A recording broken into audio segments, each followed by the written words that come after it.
Hello, everyone. Today, I'll present our method titled Transformer-Based Solution in VQA-AnswerTherapy. Our team from MGTV will outline our competition solution across 4 aspects: task, model, training method, post-processing challenges, and limitations. Task objective: given a visual question-image pair with answer, the task is to return the region in the image used to arrive at the answer. The VizWiz dataset provides visual images, questions, binary label, and answers. In the training set, all 4 components are available, but in the test set, only images and questions are given. Given that this is a multimodal algorithm and the training dataset is not substantial, we chose BLIP2 as our base model. BLIP2's pre-training on a large-scale dataset gives it strong generalization capabilities.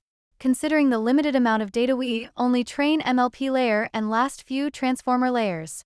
In our model, for image feature extraction, we employ Vision Transformer (VIT), specifically removing its last layer and utilizing the features from the penultimate layer. The input resolution for VIT in this configuration is set at 224 pixels. However, it's worth considering switching to the Vision Transformer architecture utilized by Segment Anything Model (SAM), which operates at a higher input resolution of 1024 pixels, thereby enabling the extraction of more intricate image features. For linguistic feature design, we introduce learnable query embeddings as inputs, shaped as B32-768, where B denotes the batch size.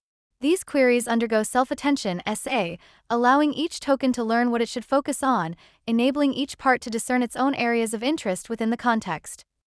Subsequently, through cross-attention (CA), these queries interact with the extracted image features. Finally, the processed information is passed through a multi-layer perceptron (MLP) layer for decoding, integrating the visual and linguistic cues effectively. For model training, we used the official dataset. We employed binary cross-entropy loss and answer loss. In data augmentation, we avoided color-related augmentations and used simpler ones like flips, rotations, and affine transformations. The model required more epochs for full convergence, so we trained each model for 150 epochs.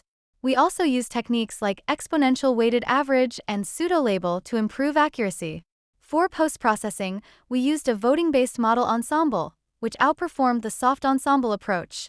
Individual models had different hyperparameters, utilized 5-fold data, random seeds, diverse training data, top 3 models, and different architectures. We also applied test time augmentation, TTA. The paucity of training data shifts the focus during model training onto mitigating overfitting, thereby diverting attention away from in-depth exploration of the model itself. Increasing the amount of training data is advantageous, as it not only alleviates the overfitting concern, but also stimulates more extensive research into multimodal large models for this particular task, enhancing their performance and deepening our understanding of their potential. That's our solution. Thank you.